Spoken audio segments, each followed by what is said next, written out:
my first meeting with my literacy learner, I showed up to Waverly Middle School to meet my students who call himself John. He is an outgoing and friendly 8th grader student. In the first time we met, he said he was very interested in learning how to speak Chinese in the middle school, and he also liked eating some different kinds of traditional Chinese food, such as the fried rice. When we talked with each other, I found we are both sports fans. He is in the school basketball team, and although he's a bench player, he said he can always contribute a lot for the whole team. And his favorite basketball player are James Harden and LeBron James.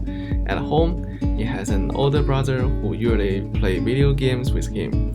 He also likes watching some CW shows because he is very crazy about some superhero stuff like The Flash, The Green Arrow, and Supergirl. At school, his favorite subject is math because he is good at calculations by using some different kinds of operations.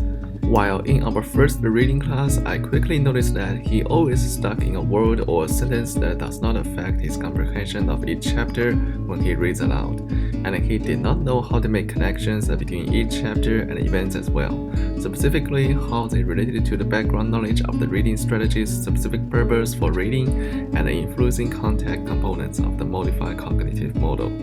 When I asked John, he said that the vocabulary was his main weaknesses as a reader, but I found that there was another crucial piece of great literacy that was missing.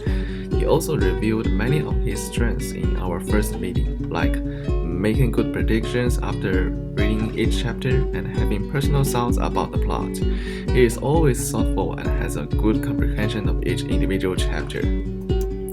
According to his reading situation, I chose the so-what thinking strategy for him to better understand the connection between every event happened in each chapter, and told him how to use the background information he had answering the new questions in every chapter.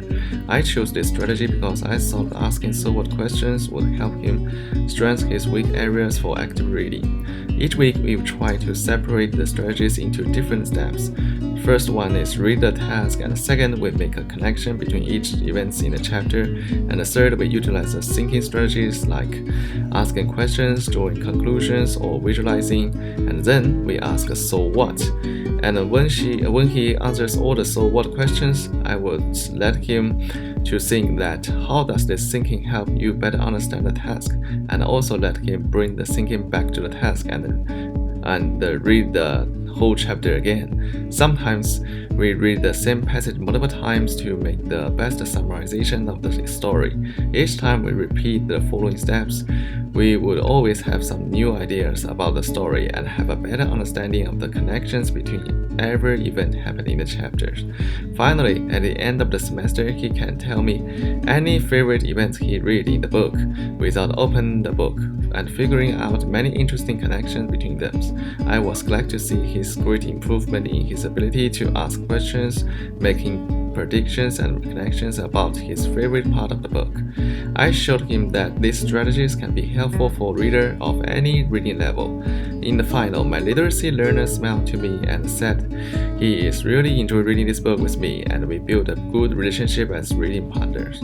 He also told me that I should see my future students as fully capable of success and have more confidence to overcome their weakness, and finally loves reading. John showed me that according to different kinds of weakness the students have, I should choose the most suitable strategies for each of them to challenge their individual weaknesses and finally help them have a tremendous growth in their reading comprehension.